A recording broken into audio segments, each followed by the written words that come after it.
the X-Wing started to open. I was like, oh. I know what that means. I forgot that.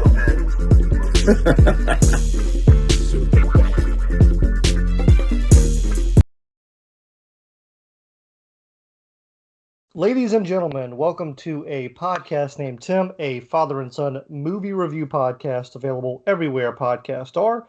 If you have iTunes, Spotify, CastBox, Anchor, etc., we are available on all those audio platforms and more. So please give us a rating and review on your podcast app of choice and tell a friend. And of course, don't forget to subscribe, and that includes to our YouTube channel. That is correct. We have a YouTube channel where not only do we do movie reviews, but we do Power Ranger reviews. That includes the newest series, Dino Fury, old Mighty Morphin stuff, Beast Morphers, etc. We do board game reviews, book reviews for Star Wars, other Star Wars content, and much more coming to the channel.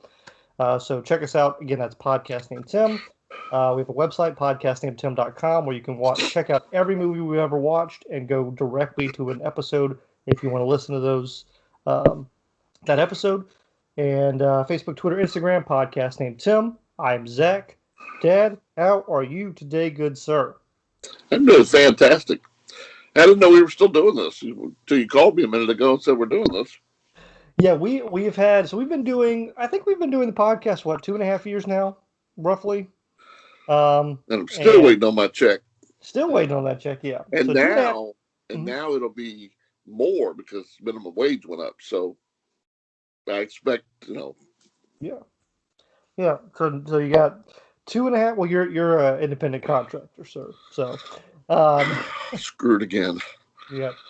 But we are we took a little 2-month hiatus because real life work stuff for me got a little crazy, but we're back, ready to go, and ready to chat. I thought for a while this was going to end up being a lost episode that we were going to have to kind of restart. But we are discussing Sling Blade, Tinker Tailor Soldier Spy, and Hidden Figures today. So we are finally finishing off our centuries-long episode, essentially, where we were kind of taking a snapshot of films over the century.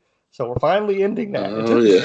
I forgot about that. It took a century to get to it. But I thought we were doing Christmas movies this week. Yeah, we took a little break, but that's okay. We are back. I was reading over all the bills that the state passed. Wow, I'm glad you took off that time. That was much needed. Yeah. Well, we had fun. We had fun. So we're back, and we have been doing the YouTube stuff. That was kind of the one thing we were able to continue to do, and so we've been trying to pump that up and doing pretty good. So now we just need to get it all pumped up. Well, before we get into the actual reviews of these three movies, what have you watched just very recently, since we can't talk about the last 2 months? Well, I actually did write a few down just so I would remember. I watched Your Honor, which was the Cranston. He was a judge that was struggling between. He'd always been a good judge, and then he had to protect his family, so he wasn't so good toward the end. I watched The Undoing on HBO. I watched. We just finished. Amy and I just finished. Tell Me Your Secrets. Mm-hmm. I thought it was just like a mini series, but apparently it's gonna maybe have a season 2 because they kind of left it. I liked it. I saw some people on some of the review places that didn't like it so much, but I thought it was actually pretty good. Let's see. We finished Seinfeld finally. So Alex has finished his first round of Seinfeld. I think he's a fan. I think he gets a lot of the inside jokes now that we throw around. I finished my third straight through of The Office. I binged it. I'm just addicted to that show. I watch podcasts about it. I watch things about it. I may watch it again, actually. Watched Flack. Yesterday I started Superman and Lois. Mm-hmm. I don't know. I will send you. I got a guy. He's a big Superman mark. I watch all of his movie reviews. Yeah. I will send you. He's doing episode by episode reviews. I'll send it over to you. I haven't watched it yet, but I don't know. I don't see the need in tinkering with stuff, and I don't care if there's a comic book that matches up to it or an alternate universe that's been presented somewhere else. I just kind of like my people to stay the way they were when I first watched them. I don't need Lex Luthor being a space person now with armor and craziness. I don't know. It just and Superman with kids and living in Smallville, and I don't know. Things are just it's just weird. Um, Watched Coming to America 2 coming to America last night. Okay. I'm gonna reserve things on it because I was actually thinking about doing a little solo video on that. I was going to recommend you do that, so I'm glad you. Dipping my toe in it, so we'll see what happens. Okay. I mean, this pretty face just can't do this and behind the scenes, you know. And then I watched Power Rangers Dino Fury episode 3 this morning. Would you agree that it is the best of the 3 episodes? I think it felt the most formulaic, and I meant that in a good way. It's still got lots of issues. Yes. Well, when your villain has eye nipples that shoot lasers, they kept calling them eyes. And that's the least of my problems. I don't understand why, when he's in public, when somebody can see him, his horns are out. But when he was in the secret place where nobody knows and nobody else sees him, his horns were in. Shouldn't it be the other way around? And I've never understood this. And I know this is just Power Rangers and pretty much any other show, Batman, anything you watch. I just don't understand why the bad guys stand there while they flip keys and put keys and pump it and spin around and just stand there and attack. Their sequence is long. Their sequence is long, a lot of talking, and I don't like them using when they're not suited up. Yeah. It's weird. It's just, I mean, I don't mind them doing karate or having some fighting abilities, but once you're pulling out things and pumping up secret swords, and you need to be in your Power Ranger suit, even with the visible zippers that you can see all through this season. I have not noticed. There's a lot of visible zippers. It's been a little distracting. Okay. But other than that, you know, it's Power Rangers, so I'm still watching, and I still think Beast Morphers is better. I agree. Well, I watched a lot of schlock movies recently. I don't know. What is your definition of schlock? A lot of like early 60s through the 40s, 50s sci-fi films. Oh, B movies. Yeah, Okay. I watched Menace from Outer Space, which is Rocky. What's his name? Rocky Jones, I think it was. Yeah, Rocky Jones, Space Ranger. Not Rocky Johnson. No. War of the Satellites, which stars Dick Miller. And there were a couple other ones I watched that I forgot to put ratings for, but I just got in a big mood to watch just bad B movies. I think Invasion USA, which was about like basically the Russians invading the U.S.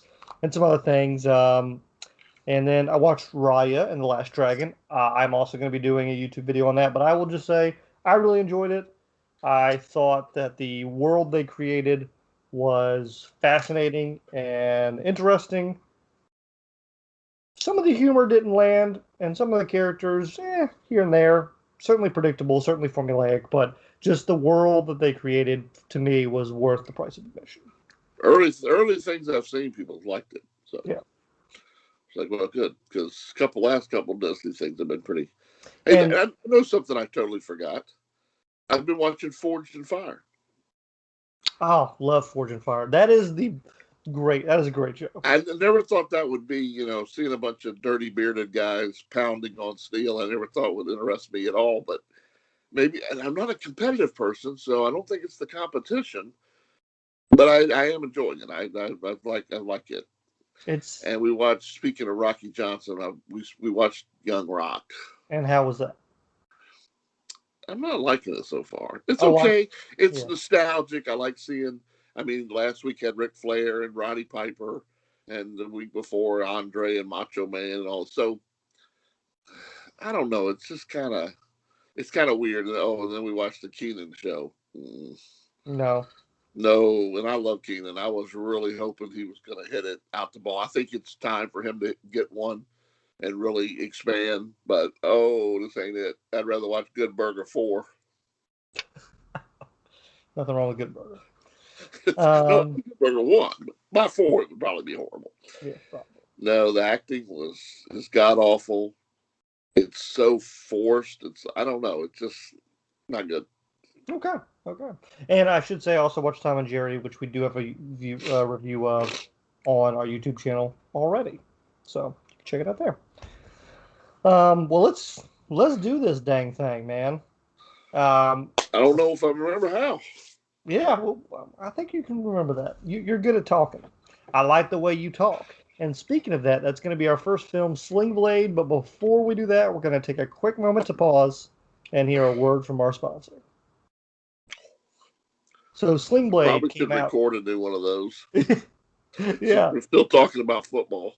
that's fine. No, it's horrible, but Well, we'll go ahead and pause real quick and to hear a word from our sponsor. So Sling Blade came out in 1996, has an R rating, 2 hour and 15-minute runtime, an 8.0 on IMDb, a 96 on the tomato meter, and a 92 from the audience score. It, of course, was directed by, written by, and starring Billy Bob Thornton. The other people in the film: John Ritter, Lucas Black, Dwight Yoakam, and Yoakum. Yoakam. Okay. The country music T.J. star. Yeah, sure. J.T. Walsh and Natalie Carnaday, I guess how you say that. That was the film. It, of course, is Carl Childers is a man who is in a hospital in, I can't remember if it's Mississippi or Alabama, somewhere in the deep south.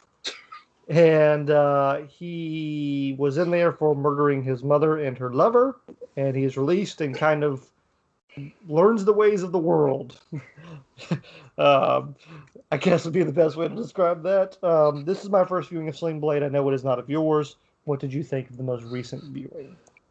Well, the movie that made Billy Bob Thornton a household name. It's excellently written. It's excellently directed, and his acting. I cannot get enough of watching him act this part. I love this movie. I like the dialogue. I like the way it's portrayed. I like the way it flows.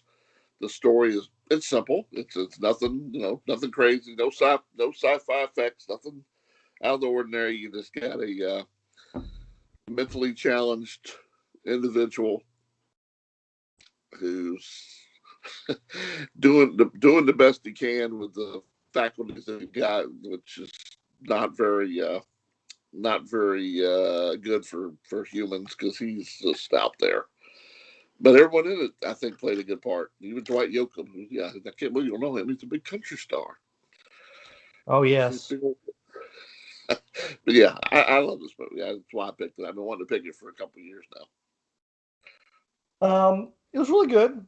It is the second best Billy Bob Thornton and Lucas Black film we have watched for the show. Do you agree or disagree? What was the first one? Friday Night Lights. He was the coach, and Louis Black was the quarterback. Oh yeah, I didn't put that together. Yeah, it took me until after I finished the movie. I was like, wait a second, these two were in another movie together.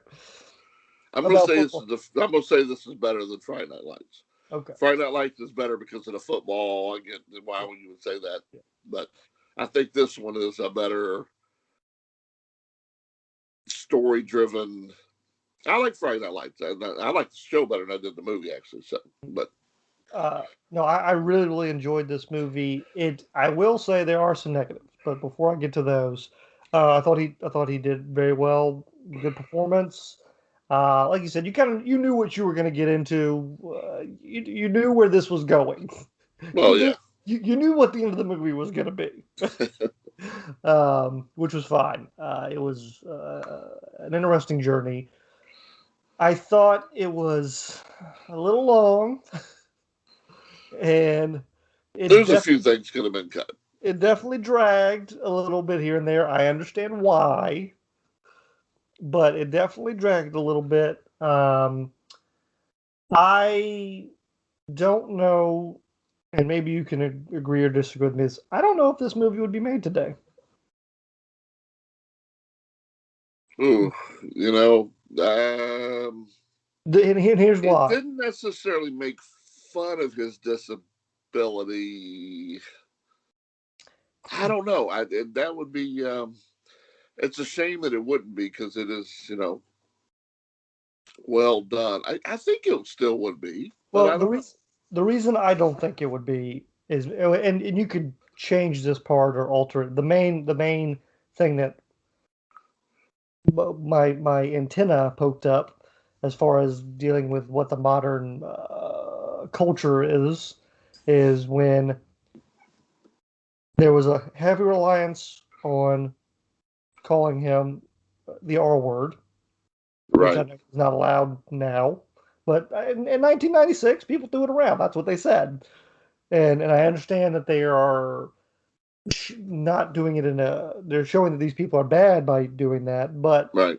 the other thing is, when when they tried to make him as a mentally challenged person and the other mentally challenged person, they tried to like set him up in a couple. I was kind of like, I don't know if that would fly today. I was a little uncomfortable. It made me very uncomfortable. And I'm not normally one to. I'm like, oh, whatever it is. But I was like, I don't know if this is. I get it.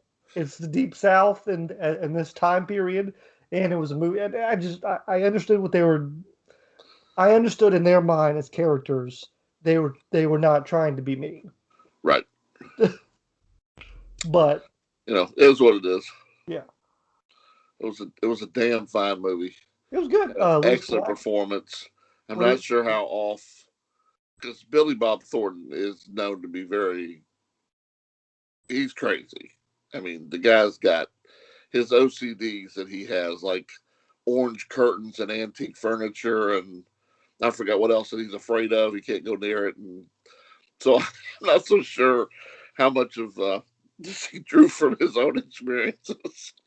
Yeah, so I don't know. I think he did a really good job. Yeah, but I am correct. I think you already said it. This was the movie that made Billy Bob Thornton a star. As far as I'm concerned, yeah. Okay. I don't think he was really. I mean, I guess he'd had some bit parts and all, but I don't think he'd had a starring role until this. Plus the fact that he wrote it and directed it. So Did you think at times that it was trying too hard to be an Oscar winning movie? Because sometimes those movies are like, we're really going, we want to be an Oscar movie, and we're trying to make an Oscar movie. probably, but I was okay Okay. with it. Okay. I also would have preferred to have a little bit more Robert Duvall. Don't tell me Robert Duvall's in a movie and then just give me, That was a waste. yeah. That was a waste. We could have lost some of the scenes with like the relationship they were trying to develop. Um, Walsh. I mean, they gave maybe I like JT Walsh, so I was glad I liked his character.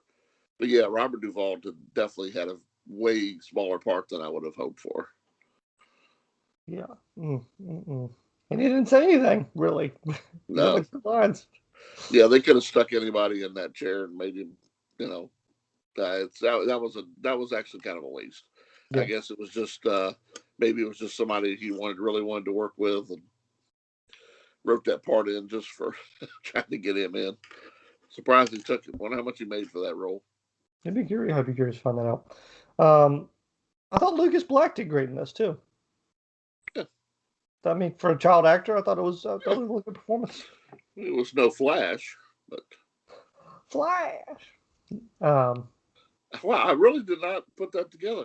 Why did I not put that together that they were? well, and it's hilarious because in this movie the two of them are playing football together, and so in theory this could be the same kid. Maybe he moved to Texas and, and grew up, and And what happened? The coach became it's the different. same cinematic universe.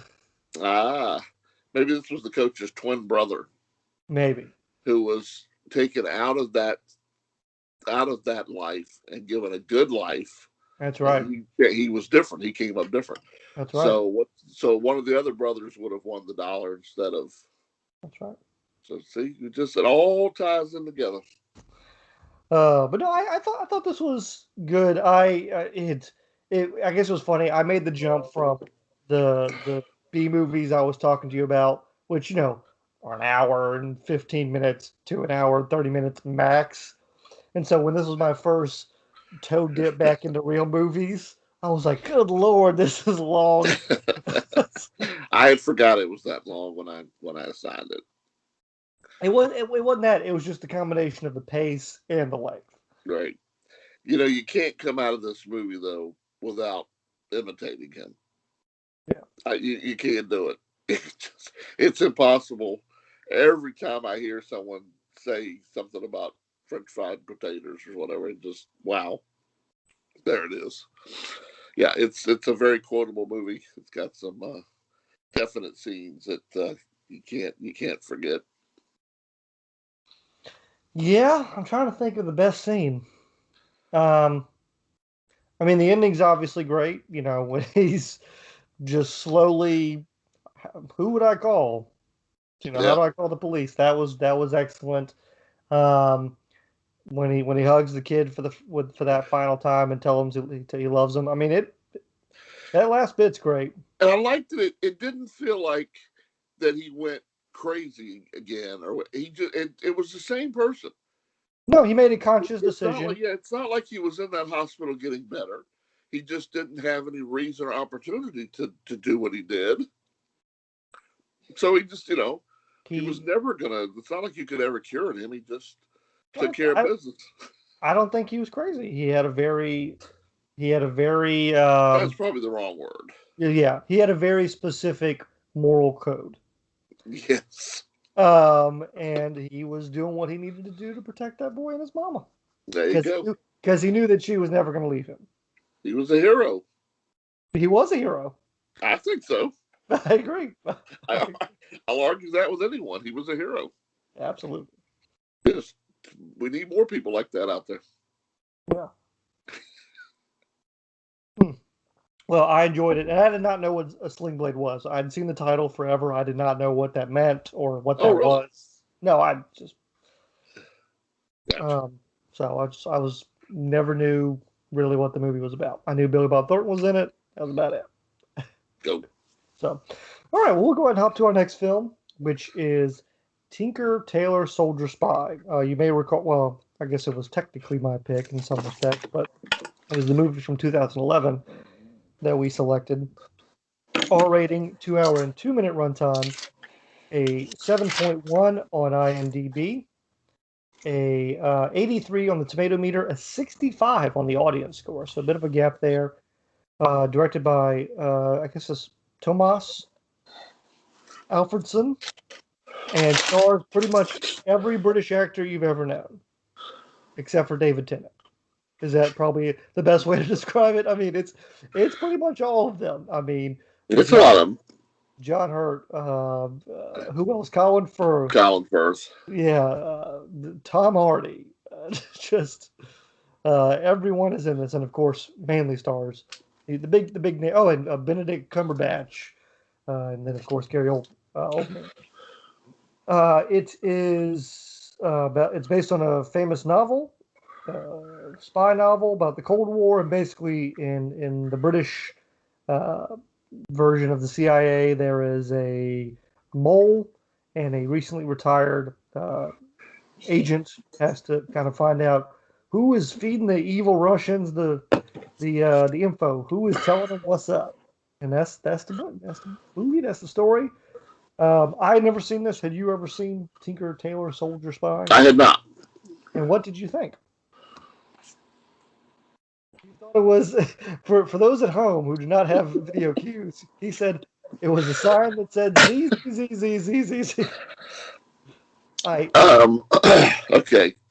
You're probably going to be on your own on this one because Okay. I don't remember crap about this, and there was no way I was putting myself back through watching it again.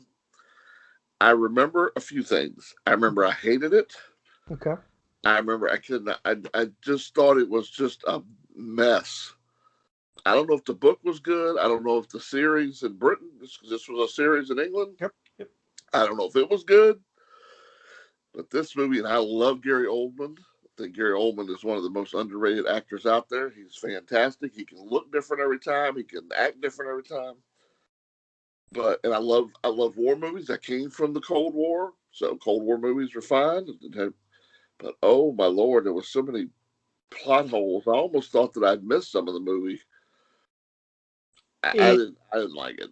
I think they were probably trying to condense a large story into it. I mean, the miniseries is 7 episodes, which I would imagine were probably about an hour in length. So I would imagine they were able to do what they needed to do there. And of course, you know who plays George Smiley in the miniseries, correct?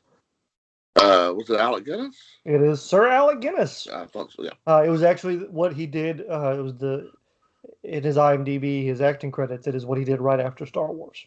So, okay. It jumped around a lot. They were trying to be. The jumping around got to me because I don't think it was executed well. It was hard to define when we were in the present time and when we were in the past, Right. other than the Christmas story, the Christmas party. Yeah, espionage movies shouldn't be made artsy. Yeah. You need to kind of lay down the foundation of who's good, who's bad. Have the secret people that you don't know are good or bad. Have some, I don't know. It was trying to be too fancy. Well, my biggest issue was the guy that they killed in the beginning of the movie, or in theory they tried to kill.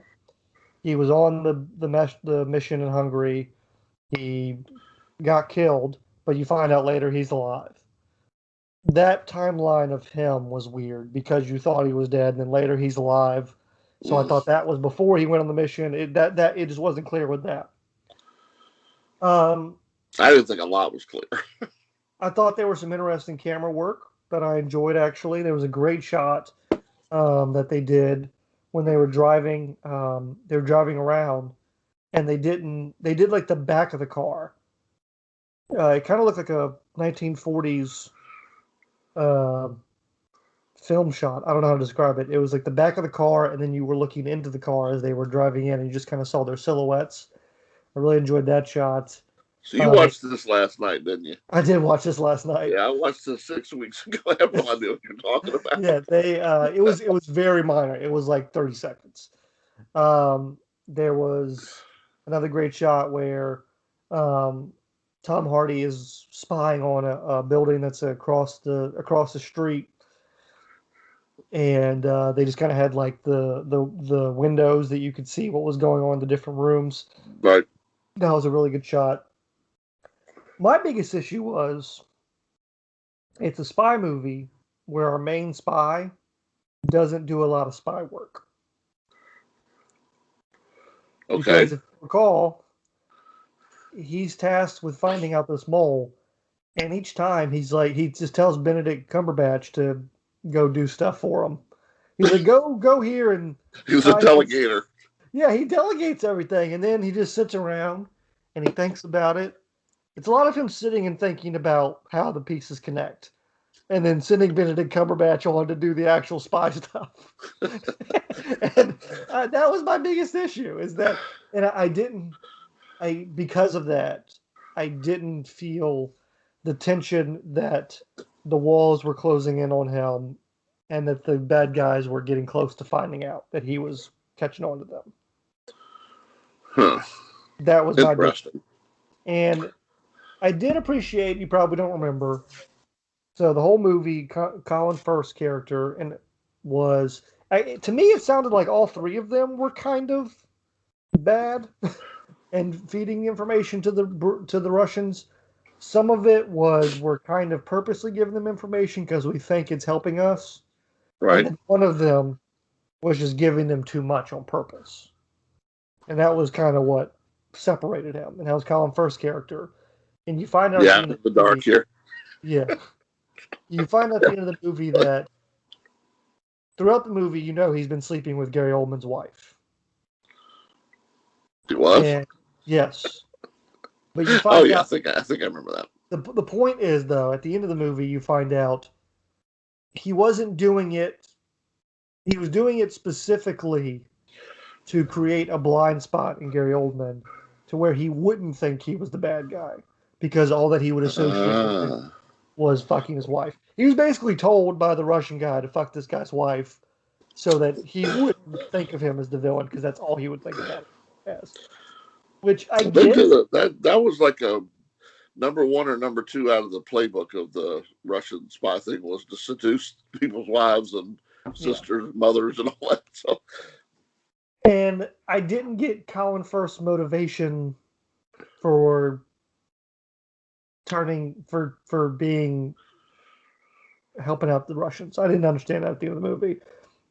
He just said he wanted to make his. Well, he didn't. It wasn't money. He said, "I wanted to make my mark." Oh yeah, was his excuse. And so I was like, "What does that mean?" Yeah. Not great. Over 2 hours. Could have been low. Could have been shorter. Could have been an hour and 40. And could have been 7 hours.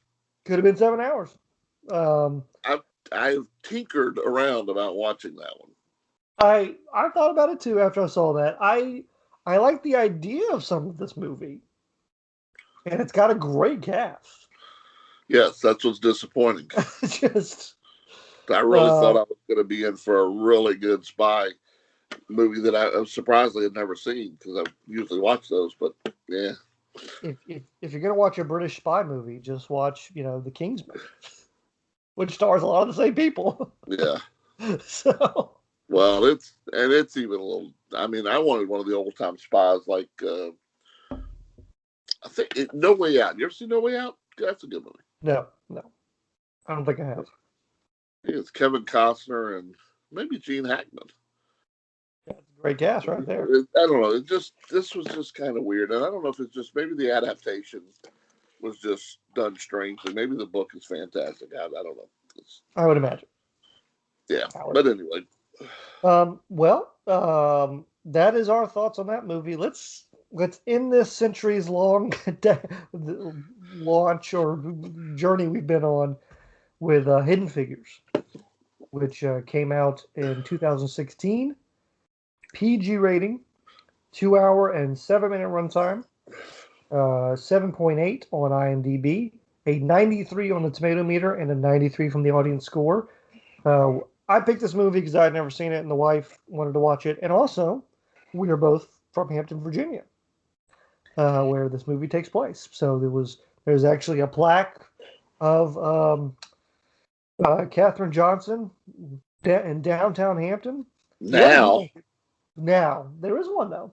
I don't know when it was up. Now I didn't know when.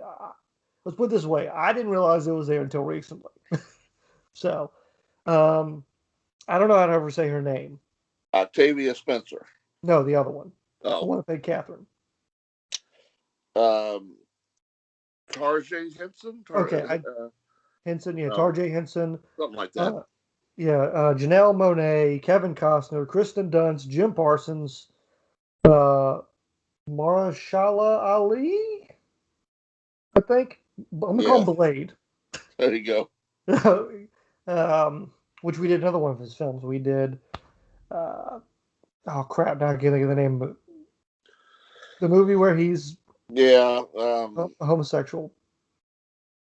The color, the purple, shit. That movie's great too. We love that. Moonlight.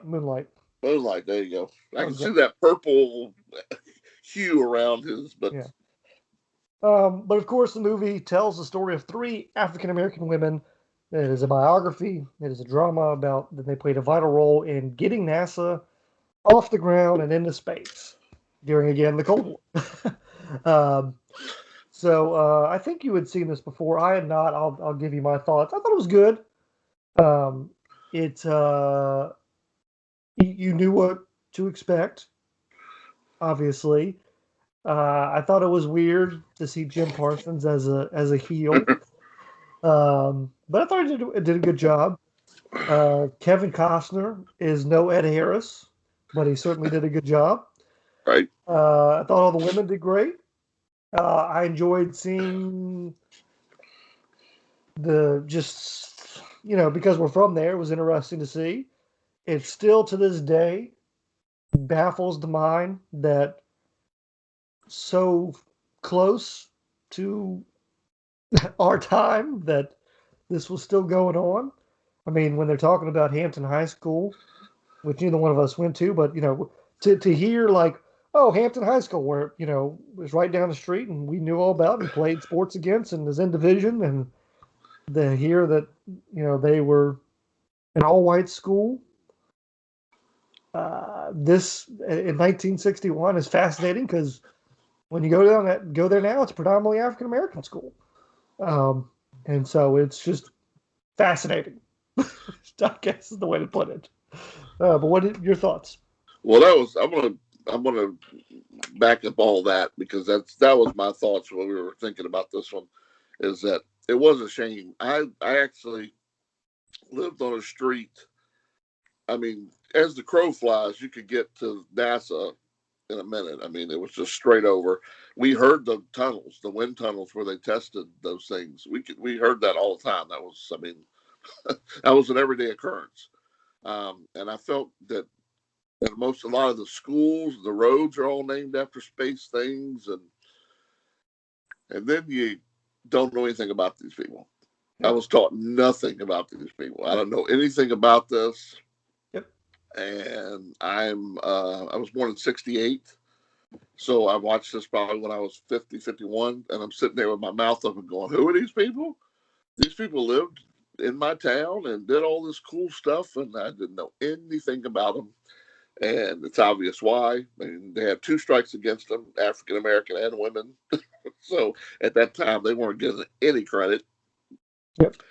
I love Octavia. So back to the movie. So all that was just really mind-boggling. That even if the main history book wasn't teaching it, why, when we were in that town, did somebody say, "Hey, here's here's the people that actually helped make this happen"? Well, and to put it in perspective, I think I went on a high school field trip to the Hampton History Museum. Oh yeah, and I don't think I remember seeing shit in there. No. And we went 20 years apart. I get more why maybe it hadn't caught up with me, but by the time you're there, yeah, the fact that there's just now a plaque. And I believe they all passed by now. I think, didn't Catherine just pass? I think so. It was just, anyway. So anyway, that overwhelmed me the first time I watched this, thinking, I kept telling Amy, why do I not know anything about any of these people? This is absurd. So anyway, I really loved the movie. I thought it was a nice hidden history. You got your little history lesson, but it still was a nice little story. Mm-hmm. You had the underdogs, you had the people you couldn't stand. Love Octavia Spencer. She's one of my favorite actresses working today. Pretty much anything I see her in, I think she's just fantastic. Kevin Costner was fine in it. I mean, I'm not a huge Kevin Costner guy, but he was all right. Well, you would agree. I liked seeing Jim Parsons as a bad guy. I've seen him in a couple other things as being kind of a bad guy. So that was fun. I mean, yes, I kept seeing Sheldon and popping up there every now and then, but everyone else, yeah, I thought it was an incredible movie and an incredible time. And I just, wow, that stuff when they were actually getting into the physics of it was mind-boggling to me. I have no idea what the hell they were doing. I never knew that you had to shoot over the thing to make sure you got to it. That was, I would think you would just fly straight to it, but that tells you what I know about things. But yeah, it was a really cool movie. And I don't know the answer to this. I would be curious to see, because obviously, Hollywood's Hollywood, and I understand you got to tell a good story and all that. I'd be curious to find out some of the things, how accurate some of the things were as far as and I'm sure most of it was, but like the one astronaut who was, you know, how did the astronauts actually interact with them, or were they, I don't know. I just all of the ins and outs of it. I just would have liked to know like the actual story. Like read a book Most on of it. the movies show the space program as being a very tight knit Yeah. community. So I'm assuming, I mean, yeah, of course they Hollywood this one. I mean, I'm sure what those women went through was worse than was portrayed in the film. I don't. I'm not going to second guess whether that's a good thing or bad thing. It's just what it had to do, I guess, to get it up on the screen. And I'm thinking, and this is coming from a white guy, I'm thinking I would rather them play it down a little bit to get these people's story out than not. Right. And then you can do the real research and find out, what really happened. But yeah, no, and I would say, here's what I would say. I would like to do the research now and learn more about this. So I did. I looked into it a lot when I first watched it because again, I was totally baffled by the fact that I didn't know any of this. It was irritating to me. Yeah, it was fascinating. Did they film some of this actually in Hampton? Do you know? It didn't look like it. It did. I assume most of it was not. But I couldn't. I was looking for that, and some of the house styles when they were coming down the road were familiar for that area, but I don't think any of it was. okay. I did not look into that. So okay, actually, what's that? I did find. Oh, never mind. That says. I was looking at it said house. I was just looking up some stuff, but it's something different. Okay. Um. Yeah, just wanted to make sure before I correctly. Yeah, I thought it was good. I thought it was good, and I watched this with the wife, and she really enjoyed it a lot. Um, I yeah, I think this is a movie people should definitely watch, just for the history of it alone. Yeah, just for the awakening. Just fascinating. Like you said, that this was going on, and which I mean, obviously, a lot of these kind of things are going on everywhere, but Oh yeah, well yeah. but But we're not just talking about the everyday story of not being able to eat in the same place and riding certain places in the bus and having to go to different restrooms. These are people that totally changed the course yeah. of the world. I mean, they were and were totally hidden. I love the title. I thought the title was fantastic. I will say the one thing I was waiting for the whole movie, and I got, which I enjoyed, was when she made that first trip. When Catherine made the first trip to the bathroom, that she had to do that long run. Right. The second I saw that, I said, I can't wait till we get to have the confrontation about this. Yeah. And it delivered. I mean, that was the big, pivotal moment in the film, and some, right.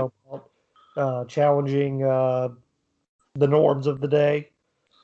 And her speech was great, and Kevin Costner's reaction was great, and just all of that. I was waiting for that. Yeah. And I love the line from Octavia Spencer's character when Kristen Dunst and her are in the bathroom together, and Kristen Dunst says, I don't have anything against y'all. And y'all. Yeah. And you people. Well, she said y'all. And which actually, and then Octavia Spencer replied with basically something to the effect of, I know that you believe that. Good line. I thought that was That's really sweet. That's a nice sentiment. Yeah. But it's not true. So I thought that was really good. And it was weird. It was funny seeing Kristen Dunst in here because I was like, it was a rare sight. Does she still act? That's what I was like. I was like, she still acts? Like, what's going on here? So I think I said, I think I read something that said that this was her, other than the Spider-Man movies, this was her highest grossing film she's ever been in. I mean, maybe she's just kind of one of those people that made her money and doesn't like all the early morning calls and hey, more power to her. Yeah, so I was like, what's she doing in this film? Yeah. Who are you? Who is you? What you been Hey, doing? you don't watch For All Mankind, do you? I do not. You know what that's about, though, right? Nope. Oh, it's an Apple TV show that's about the space program heading to the moon, but it's one of the alternate reality Oh, okay. shows Yeah. where Russia got there first, and everything that went on because of that. It was really cool. I was thinking that when I was making the statement about how this changed the world. It's an interesting show. I mean, it absolutely How's did. it? No, it absolutely did. Where would you rank this, just in terms of the space movies? Because there's a lot of these movies in the Cold War. We're doing the space battle, race to space. Where would you Well, I don't rank think it? this is a space movie, though. Okay, well, I mean, I know, but Yeah, I mean, I realize that's the backdrop, but I okay, think this is completely about these women okay, and their struggle. That's what I think it's about. I don't consider this a space movie, but okay. yes, I know it is kind of. But because even Apollo 13 and the right stuff and all those showed all the drama too of what the astronauts went through. But no, I just consider this kind of a drama. Okay. Okay. Well, A historical, kind of accurate movie. I mean, I'm sure for Hollywood, it's probably about as accurate as you can get. Yeah. So, that is what it is. Right. But yes, I enjoyed it. I was fascinated. I just watched it last night, so I'm gonna definitely do my due diligence and do my research Deep dive. and educate myself. So, well, that is the 3 movies for the week. We are back at it again, and we're going to be back again next week, as only we can do. Next week we are going to Hey, be doing. who's your guest that AEW is going to be bringing out? I see right now it's 50% Christian, 30% Jean Claude, and 20%. What was the other one?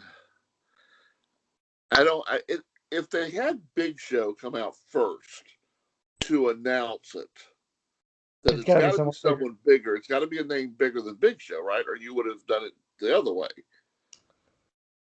So can it really be Rob Van Dam? I mean, he's a big name. He thinks he is. He's a big name. Well, let me clarify. He is a big name to that segment of the wrestling community. Well, people say John Cena, they can forget it. It ain't gonna be John Cena. No. John Cena's a company man. John Cena will go down. He'll never wrestle for anyone else. That's my opinion. And I don't think it's going to be Brock. Brock Lesnar is going to go to AEW. They can't afford Brock. And he would go for the money. I think if Tony Khan pulled out the money, he would go. I don't think he has the loyalty to WWE. Brock Lesnar. Christian, they just let him back in. That seems like that'd be an awful big slap in the face. Plus the fact that Edge is his friend and is also getting a big push. And I don't see Christian. Ryback, who cares? The only one name is CM Punk. That's the only person that will wow me. Anyone else will be like, okay, Big Show was bigger than you anyway, so who cares? So your prediction? Actually, I have one that you haven't thought of. What's that? I believe he is, and it's because he's from New Japan. I believe he is not there anymore, or that it could also. I think they're starting to work together more. It could be Okada. But I think they've announced that he's been invited there. Okay, I don't know. Okay. I think I saw a press release that he had been invited. I thought I'd heard someone else say that as a potential, because that would be a big name for them. Now, besides CM Punk, the only one that would wow me. It ain't gonna be Rick. Who just got taken off of television in WWE and ended his little Lacey Evans storyline. It's not going to be because he again is a Vince McMahon. What about Hogan? What's that? Could it be Hogan? I don't think it. I think it's going to be someone that can wrestle. Yes, I would certainly hope they're not going to just be pulling somebody in to walk around and do interviews. That would be really lame. So I'm going to say it's probably Jeff Jarrett. I mean, if anything, it's going to put butts and seats. Yeah, I have no idea, but it's people can chill on the John Cena. That ain't happening. Well, you know how wrestling fans are. It is fun. It'll probably be RVD, and I'll be completely bored because I'm not an RVD person at all. I don't understand. But he's the whole damn show. No, it's the effing show. I know. And no, he's not. It's actually the same thing. He's pretty boring. I don't know. I don't get it. So you look like Sean Claude a little bit. Congratulations. He's very good. Moving on. All right, what were you going to say about next week? Next week, what are we watching? What is your film? I have my film ready, and I'm excited to watch this. This has been on my Amazon Prime watch list for like a year, and I just haven't brought myself to watch it. Well, I'm going to go ahead and I had a movie picked out when we usually do a Black History Month movie. Okay. And I had this one picked out after I watched it anyway, and then we didn't actually get back into February. And it kind of fits in with our conversation we just had. So I'm gonna let you do the one night in Miami. Okay. So that I can see what your thoughts are on it. Okay. Well, I'm going the complete opposite route, sir. You are going to be watching a film from overseas, a Hong Kong film. I don't know what to expect from this. Is it the Mushroom People? No, it's called Robo Vampire. Who? Robo Vampire. Robo Vampire. It's like RoboCop, but it's Robo Vampire. It looks like a knockoff RoboCop, but with vampires. Awesome. All right. So that's what you're going to be watching. I have not watched it yet. Like I said, I've been wanting to watch this for so long. So we're just doing 2 movies? Just 2, baby. Just 2. We're not doing 3 anymore? We're just doing 2, baby. Because we got the YouTube stuff, and I got stuff I got to do. Because I'm probably going to be watching an extra movie to do a special series on there. Just 2. All right. So that's kind of lame, but all right.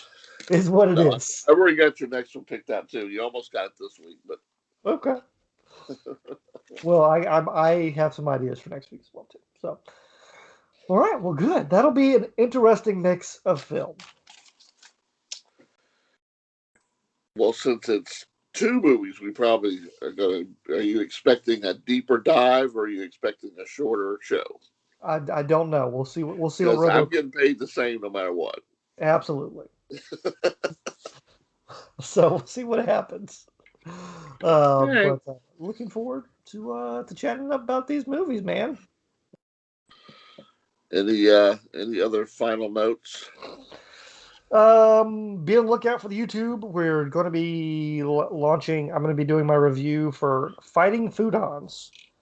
This series, I'm launching a new series called That One Show, where I'm going to look at shows that lasted less than 3 seasons and do a full series review of them. I have already started working on some of the editing and stuff, so that'll hopefully be out soon. And then maybe from you, maybe a little review of Coming to America 2, maybe. Well, it might be 33 years in the making. That's fine. Well, that sounds good to me, and we will see everyone next time on a podcast named Tim. Goodbye.